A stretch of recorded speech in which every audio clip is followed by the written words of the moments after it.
Imagine करो कि वचन खुद देहधारी होके पृथ्वी के ऊपर आया, पर फिर भी उसे पवित्र आत्मा और सामर्थ्य से अभिषेक किया गया ताकि वो शैतान के सताए हुए लोगों को चंगा कर सके। उत्पत्ति उसकी 1 में लिखा है, आदि में परमेश्वर ने आकाश और पृथ्वी की सृष्टि की। पृथ्वी बेडोल और सुनसान पड़ी थी और गहरे जल के ऊपर अंधियारा था तथा परमेश्वर का आत्मा जल के ऊपर मंडराता था। जब परमेश्वर ने कहा उजाला हो जाए तो उजाला हो गया। अब यहां पर 2 वचन हैं। एक वचन में यह लिखा है कि पृथ्वी बेडोल थी, सुनसान थी और परमेश्वर का आत्मा जल के ऊपर मंडराता था। प्रभु का आत्मा जल के ऊपर था तो भी वो पृथ्वी बेडोल थी और सुनसान थी। परमेश्वर की आत्मा की हुजूरी होने के बावजूद भी उसकी लाइफ में कोई शेप नहीं थी। लेकिन जब बाइबल कहती परमेश्वर ने कहा, वचन की एंट्री हुई, तो वचन कहता है जब परमेश्वर ने कहा उजाला हो जाए तो उजाला हो गया। और नए नियम में वो कहता है कि वचन जो धरती के ऊपर था वो अपने आप काम नहीं कर सकता था जब तक उसे पवित्र आत्मा और सामर्थ्य से अभिषेक नहीं किया गया। इसका मतलब क्या कि जब भी आपकी लाइफ में कुछ पैदा होना होगा, वहां 2 चीजें होनी जरूरी हैं। अकेला वचन भी आपको कुछ नहीं कर सकता, अकेला आत्मा भी कुछ नहीं कर सकता। आपको परमेश्वर की आत्मा की हुजूरी भी चाहिए अपनी लाइफ में, और आपको परमेश्वर का वचन भी चाहिए जो आप अपने मुंह से बोले, और परमेश्वर का आत्मा जो आपकी हुजूरी, आपकी उसकी जो हुजूरी आपकी लाइफ में है, उस वचन को पकड़े जो आपके मुंह से निकला है और उसकी उत्पत्ति कर दे। किस चीज की उत्पत्ति करेगा? आपकी चंगाई की उत्पत्ति करेगा, एक नई बेबी की उत्पत्ति करेगा, एक नए बिजनेस की उत्पत्ति करेगा, डिप्रेशन से मुक्ति की उत्पत्ति करेगा। जो कुछ आप बोलेंगे, अगर प्रभु की प्रेजेंस आपकी लाइफ में है तो वो उस चीज की उत्पत्ति कर देगा। कितने मेरी बात को समझ रहे हैं? अब अगर वचन को खुद यीशु मसीह को बिना पवित्र आत्मा और सामर्थ्य से काम नहीं वो कर सकते थे, बिना सामर्थ्य और पवित्र आत्मा के अभिषेक के, बाइबल कहती है उन्होंने अपनी धरती पर काम शुरू नहीं किया, वेट की 30 साल के जब वो हुए। और बाइबल कहती है 33.5 साल तक उन्होंने काम किए। जब वो पवित्र आत्मा के बपतिस्मे को पाया, पवित्र आत्मा को पाया, उन्होंने फिर परमेश्वर के कामों को करना शुरू किया। और वचन कहता है किस तरह परमेश्वर ने प्रभु यीशु मसीह नासरी को पवित्र आत्मा और सामर्थ्य से अभिषेक किया, और वो शैतान के सताए हुए लोगों को चंगा करता था क्योंकि परमेश्वर उसके साथ था। और वचन कहता है आदि में परमेश्वर का आत्मा जल के ऊपर मंडराता था, लेकिन तब भी पृथ्वी बेडोल और सुनसान थी। आज आपकी लाइफ में अगर किसी चीज की जरूरत आपको है तो वो है पवित्र आत्मा की हुजूरी। और पवित्र आत्मा की प्रेजेंस को अपनी लाइफ में बनाए रखने के लिए आपको डिवोटेड लाइफ चाहिए होती है। आपको ऐसी समर्पित जिंदगी चाहिए होती है जो बेसिक ना भूले। आप रोज सुबह उठते हैं, वही रोटी, वही चावल, वही दाल, वही सब्जी खाते हैं। ऐसा तो नहीं होता कि आप रोज सुबह उठे और कहें नहीं मैंने कल भी रोटी खाई थी, आज मैं घास खाना चाहता हूं, मैं 2 साल से रोटी सब्जी चावल ये दाल खा रहा हूं, आज मैं कुछ पत्थर खाना चाहता हूं। आप कभी ऐसा नहीं कहते। आप वही रोटी, वही चावल, वही दाल रोज खाते हैं और आप बोर नहीं होते। वही चीजें आप रोज खाते हैं क्योंकि आप उन्हें फ्रेश खाते हैं। चाहे वो चावल 2 साल पहले का पैदा हुआ हो, लेकिन जब आप उसे खाते हैं आप उसे ताजा खाते हैं। ये ड्रोन बंद कर दो, लोग डिस्ट्रैक्ट हो रहे हैं। हालेलुया। कितने मेरी बात को समझ रहे हैं? जब आप परमेश्वर के वचन में से खाते हैं फ्रेश, आप रोज प्रेयर करते हैं, आप रोज बाइबल पढ़ते हैं, आप रोज परमेश्वर की प्रेजेंस में होते हैं, उपवास करते हैं, आपकी लाइफ सेम नहीं रहती। हालेलुया।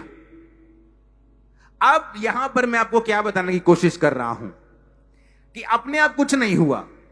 वहां पर एक व्यक्ति, प्रेरितों के काम 9 उसकी 9 से 12 में लिखा है, वो 3 दिन तक ना देख सका, ना खाया, ना पिया। दमिश्क में हनन्याह नामक एक चेला था, उससे प्रभु ने दर्शन में कहा, हे हनन्याह। उसने कहा हाँ प्रभु। प्रभु ने कहा उठकर उस गली में जा जो सीधी कहलाती है, और यहूदा के घर में शाऊल नामक एक तरसुस वासी को पूछ, क्योंकि देख वो प्रार्थना कर रहा है। जब आप प्रार्थना कर रहे हैं उपवास के साथ, परमेश्वर आपको देखता है। आपकी परीक्षा लंबी नहीं चलती। आप जब यहां पे होंगे शुक्रवार शनिवार डे नाइट के फास्ट, अगर आप बड़े हैं, आप 15 साल से ज्यादा आपकी उम्र है, 12 साल ज्यादा आप कर सकते हैं, डे नाइट के फास्ट हम करेंगे। और संडे को जैसे मैं आऊंगा आप पे ले हैंड स्टार्ट होगा, ऑयल के साथ आप और आपके परिवार को मसा किया जाएगा, और मैं आपको प्रॉमिस करता हूं लाइफ कभी सेम नहीं होगी, और डिलीवरेंस आपकी लाइफ का हिस्सा होगी। आमीन। मेरे को ऊंचे वाला चाहिए। और मेरी फुल बाइबल कॉलेज वो 3 दिन तक बंद रहेगा। बाइबल कॉलेज में भी हम फास्टिंग और उपवास में रहेंगे। सब मेरा लोग फास्टिंग उपवास में रहेंगे, और वही लोग आप पर ले हैंड करेंगे, और मैं ले हैंड करूंगा जो फास्टिंग में होंगे और उपवास में होंगे। और उसके बाद लंगर होगा, जैसे बैठ के हम खाते हैं क्रिसमस के टाइम, वैसे ही हम इस जगह और पीछे जो क्रिकेट ग्राउंड है बड़ी, वहां पर भी इंतजाम होगा ताकि हम आराम से वो चीजें कर सकें। आपको उपवास करना है और आपको बाइबल पढ़नी है और प्रार्थना करनी है। सुनो मेरी बात, जब तक आप उपवास प्रार्थना नहीं की, देखो परमेश्वर की कितनी बड़ी योजना थी कि परमेश्वर एक पूरी एरिया को बचाना चाहता था। आज जहां एशिया माइनर में जहां लिखा है, आज जहां पर यूरोप में पूरी जगह आप क्रिश्चियनिटी को देखते हो, वो किसका काम किया हुआ है? पौलुस का। और कैसे स्टार्ट हुआ? कलीसिया बाइबल कहती है उपवास सहित प्रार्थना कर रहे थे। इमेजिन करो कितने काम रुके हुए हैं, कितने काम परमेश्वर करना चाहता है और कर नहीं पाता। क्यों? क्योंकि जब तक आप उपवास सहित प्रार्थना नहीं करते और डेडिकेट नहीं होकर बैठते कि ये 3 दिनों में हमें कोई काम नहीं करना, कोई पढ़ाई छूटने वाली नहीं है 3 दिनों में, कोई 3 दिन के काम बंद होने से कोई भी फाइनेंशियल नुकसान होने वाला नहीं है। बीमार होने पर भी आप अपने बॉस से छुट्टी मांग लेते हो और बॉस छुट्टी दे देता है। वो 3 दिन जब हम प्रार्थना करेंगे उपवास के साथ, फुल फैमिली दिन रात आप प्रेयर में रहेंगे, आप देखेंगे कि कई बार परमेश्वर की योजना बड़ी होती है लेकिन वो कुछ कर नहीं पाता, क्योंकि बिना उपवास और बिना प्रेयर के आपकी स्पिरिचुअल आईज कभी ओपन नहीं होती। अगर परमेश्वर ने आपको भेजा है, अगर परमेश्वर ने कोई काम करने के लिए कहा है, तो खुदा ने कहा अपने चेलों से कि जब मैंने तुम्हें एक बड़ी मिशनरी यात्रा में भेजा और बिना झोली, बिना बटुए के, बिना किसी फाइनेंशियल सपोर्ट के, बिना किसी जूते के एक्स्ट्रा कोई चीज तुम्हें नहीं दी, क्या तुम्हें किसी चीज की घटी हुई? चेले क्या बोले? कहते किसी वस्तु की नहीं। दे सेड नथिंग, कुछ भी कमी नहीं थी। तो आज का विश्वासी, क्या आप जानते हैं कि परमेश्वर आपको कहां भेज रहा है? किस पढ़ाई के एंगल में आपको मेडिकल करने के लिए कह रहा है कि नॉन मेडिकल?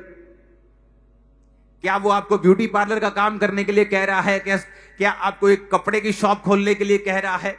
क्या वो आपको यहां सेवा करने के लिए कह रहा है या किसी दूसरे शहर में कह रहा है? आज बहुत से लोग सफर कर रहे हैं क्योंकि वो वहां नहीं है जहां उन्हें होना चाहिए। और कहां होना चाहिए ये कैसे मालूम होगा? जब आप राइट संगति में होंगे, जीवित चर्च के साथ जुड़े हुए होंगे, उपवास और प्रार्थना कर रहे होंगे, तब परमेश्वर का आत्मा आपसे बात करेगा। अगर हम रोज दिन के 2-3 घंटे टीवी में बिताएंगे, मैं आपको दावा करता हूं परमेश्वर का आत्मा आपसे बात नहीं कर पाएगा। क्योंकि परमेश्वर की आवाज को सुनने के लिए आपको सारी डिस्ट्रैक्शंस खत्म करनी पड़ती हैं। एक दिन मैंने कहा परमेश्वर मैं बहुत कंफ्यूज हूं, ये आई थिंक 10 साल पहले की या उससे पहले की बात होगी। आई थिंक मैं तब मैरिड नहीं था, उससे पहले की बात है, ये तो 10-12 साल हो गए होंगे। तो मैं परमेश्वर का, परमेश्वर मुझे मेरी चर्च सबसे बड़ी हो चुकी थी, पंजाब की सबसे बड़ी चर्च थी। मैंने कहा परमेश्वर मुझे तसल्ली नहीं, मुझे गाइड कर, मेरी अगुवाई कर। तो मेरे अंदर पवित्र आत्मा ने कहा कि यहां पर बैठ के प्रार्थना मत कर, चला जा दूर जाके प्रार्थना कर।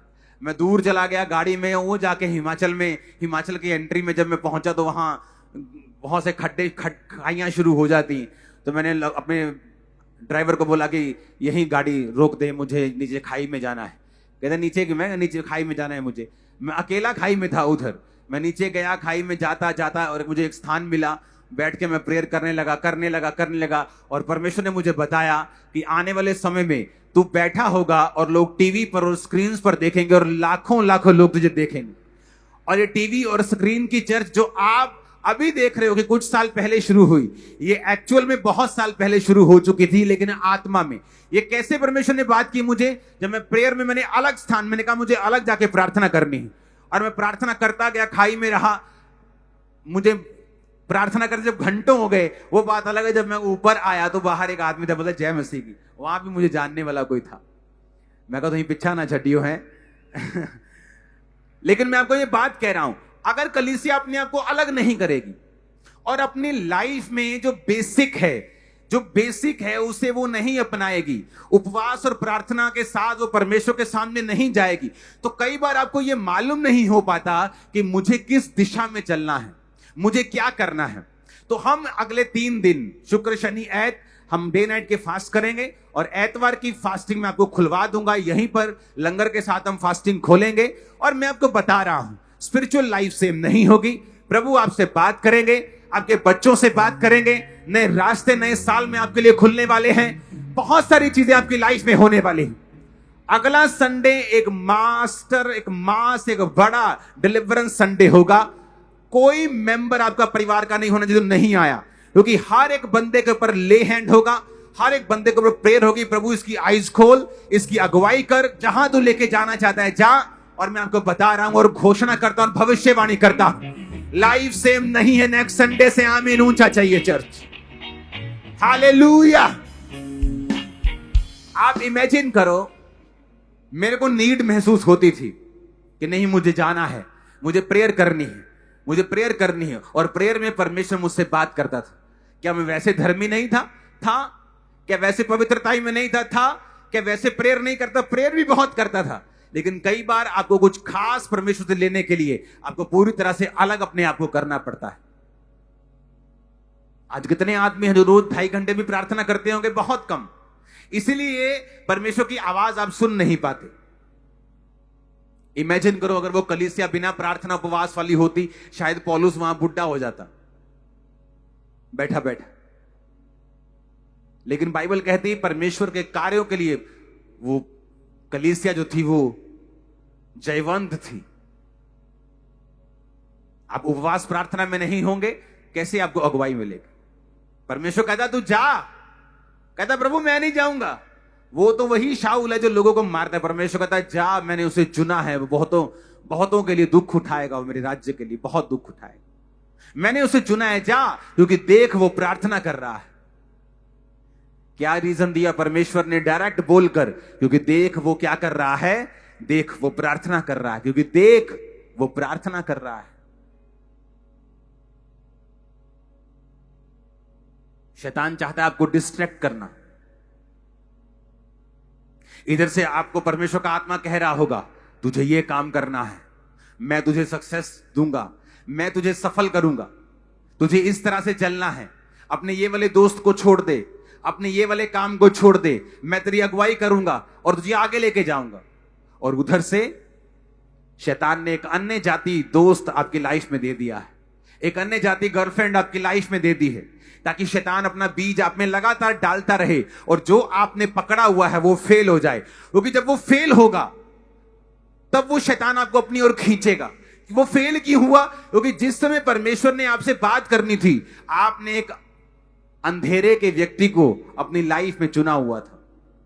आप डिस्ट्रैक्ट थे, आप पूरी तरह से स्पिरिचुअल नहीं थे, आप पूरी तरह से प्रभु की आवाज नहीं सुन सके, आप पूरी तरह प्रभु की आवाज नहीं सुन सके। फिर आप अपनी मर्जी करते गए। जब आप अपनी मर्जी करते गए, बाद में फेलियर आया, फिर आपको और ज्यादा धक्का और ठोकर मिलेगी, क्योंकि आप उस समय परमेश्वर की आवाज को सुन नहीं सके। क्योंकि उसकी आवाज को सुनने के लिए आपको पूरी तरह से एक मन होकर आपको परमेश्वर की हुजूरी में बैठना पड़ता है। पूरी तरह से फास्टिंग में, प्रेयर में, उपवास में, रोजों में, पूरी तरह से क्या बोलते हैं उसको, रिपेंटेंस के साथ, मन फिराव के साथ, पवित्रताई के साथ।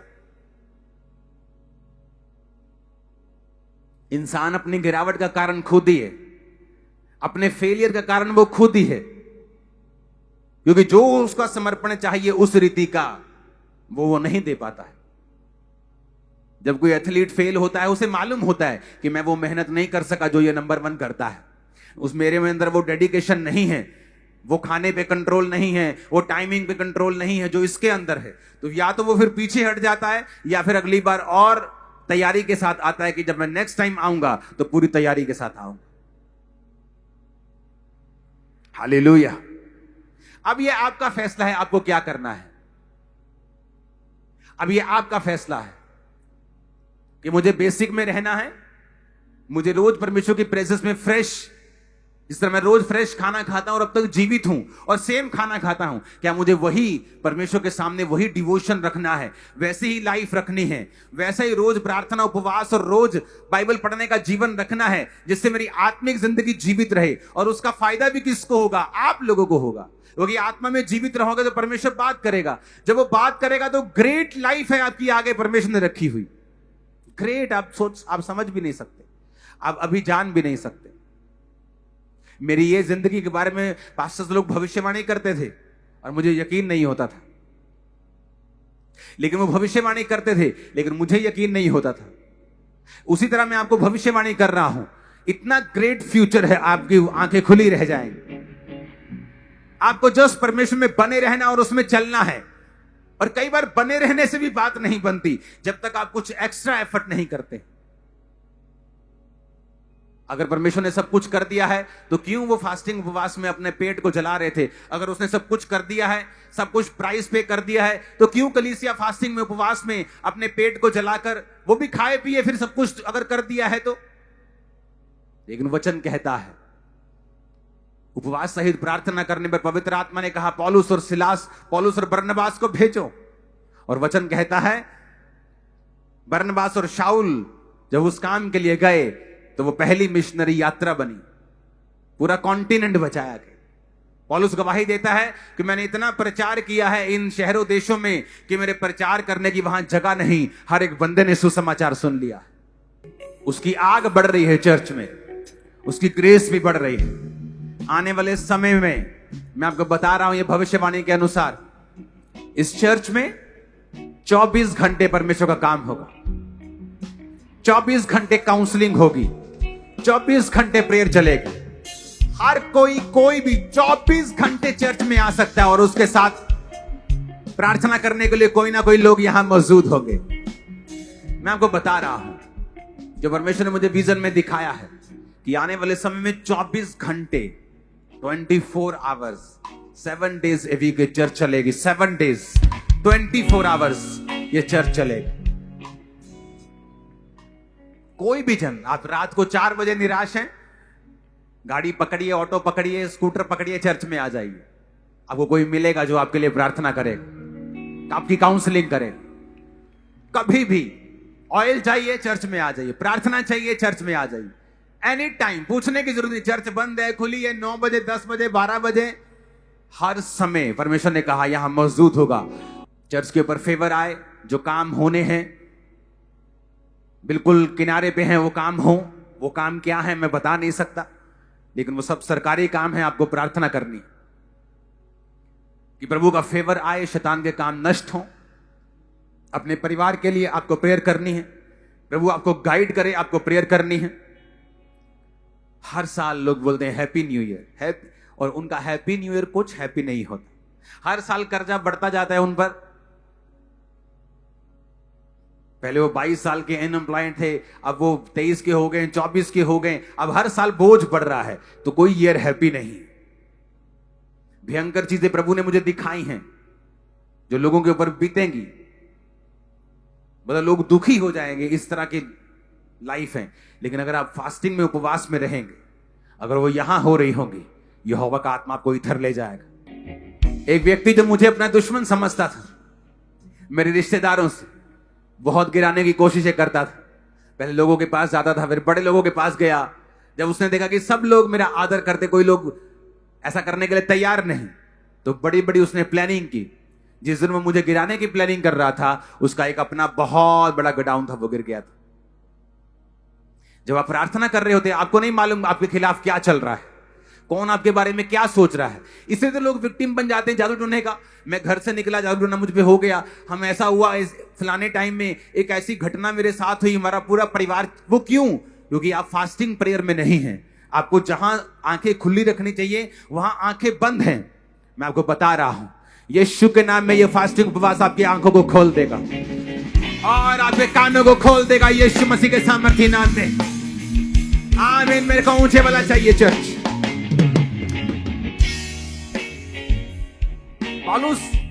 पौलुस एक दिन बहुत तंग हो गया।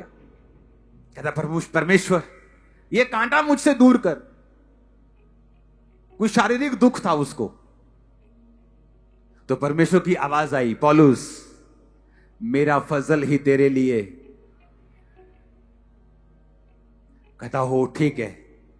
इमेजिन करो, सुनो, अगर किसी के कांटा चुभा हो, शरीर दुखा हो, कोई दुख लाइफ में हो और ऊपर से परमेश्वर का आत्मा बात ना करे तो प्रॉब्लम हो जाएगी, क्योंकि आप फिर नहीं समझ पाते ये शैतान कर रहा है कि प्रभु कर रहा है। कर तो एंड में शैतान ही रहा है, लेकिन वो खुदा की मर्जी के साथ उसके जीवन में आया। कहता मैं प्रकाशों की बहुतायत से फूल ना जाऊं तो प्रभु ने शैतान का दूत मेरे पीछे, लेकिन था वो शारीरिक दुख। आज लोगों की लाइफ में प्रॉब्लम ये नहीं कि उनको दुख है, प्रॉब्लम ये उन्हें ये नहीं पता कि मुझे करना क्या है। जब प्रभु ने कहा मेरा फजल तेरे लिए काफी है, उसको ठंडक पड़ी कि प्रभु मेरे संग है। जब आप फास्टिंग उपवास में होते हैं, प्रभु आपसे बात करता है। कई बार वो उस फास्टिंग उपवास में आपसे बात नहीं करता, 2 दिन बात करता है, कई बार उसी समय कर लेता है, लेकिन वो बात करना आपसे शुरू करता है।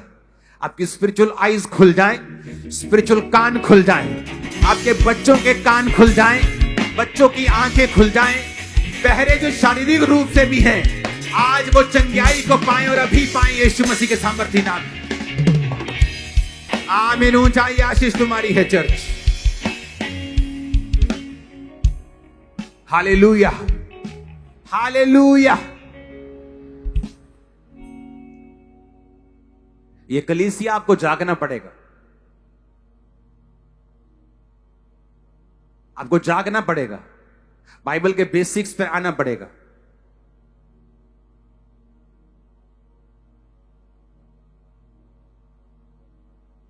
और फिर आपको समझ आएगी कि बाइबल वाला जीवन आसान भी है।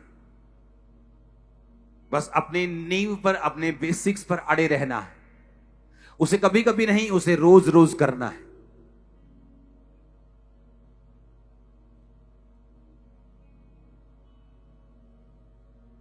आपका पति बपतिस्मा लेने आ रहा है, आपकी फैमिली बपतिस्मा लेने आ रही है यीशु मसीह के नाम में। आमीन। ऊंचा चाहिए।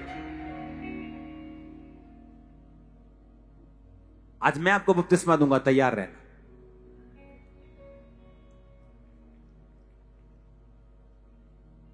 जिंदगी में अगर बाइबल पढ़ी हो, हर एक बड़े मिरेकल की शुरुआत तौबा से हुई है। हर एक बड़े मिरेकल की शुरुआत, हर एक बड़े बदलाव की शुरुआत, अगर नाश होने वाला है तो उसके बचाव की शुरुआत तौबा से हुई है। जिन लोगों ने तौबा नहीं की, बपतिस्मा नहीं लिया, तो मतलब तौबा नहीं की। वैसे आप यीशु मसीह को मानते हैं लेकिन बपतिस्मा नहीं लिया, तो टेक्निकली आपने तौबा नहीं की हुई। तौबा पे कहते ही बपतिस्मे को। जब आप बपतिस्मा लेते हैं एक्चुअल में, तभी आप उसके घर के कहलाते हैं। आप अमेरिका तो चले गए हैं, लेकिन अभी तक आप परमानेंट नहीं हुए, तो वहां की सहूलतें आपको नहीं मिलती। आप रह सकते हैं वहां, उसकी अच्छी अच्छी चीजें आप देखते हैं, लेकिन आनंद नहीं ले सकते। वहां काम कर सकते हैं। उसी तरह से वो लोग जो परमेश्वर के घर में है लेकिन बपतिस्मा नहीं लिया, क्या वेट कर रहे हो? पाप करने की वेट कर रहे हो? दो मने हो, दो चित्ते हो, तो प्रभु को वैसे ही तुम खुश नहीं कर सकते। लोगों का डर है तो तुम वैसे ही प्रभु को प्रसन्न नहीं कर सकते।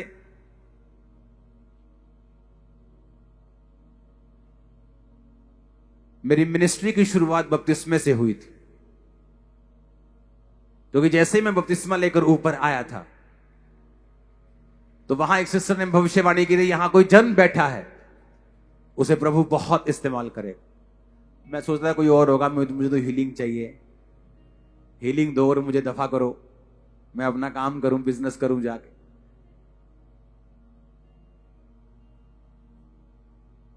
आपको तौबा करनी है, बपतिस्मा लेना है, लाइफ सेम नहीं होगी।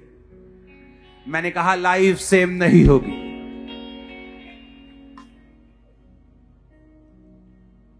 पवित्र आत्मा की भरपूरी के लिए अगले संडे प्रार्थना होगी, डेडिकेशन होगी आपके परिवार समेत आप लोगों की। आपके कान आंख खुले और पवित्र आत्मा की भरपूरी एक करंट की तरह आपकी लाइफ पर उतरेगी और रहेगी आपकी लाइफ के ऊपर। अपने हाथों को उठाओ,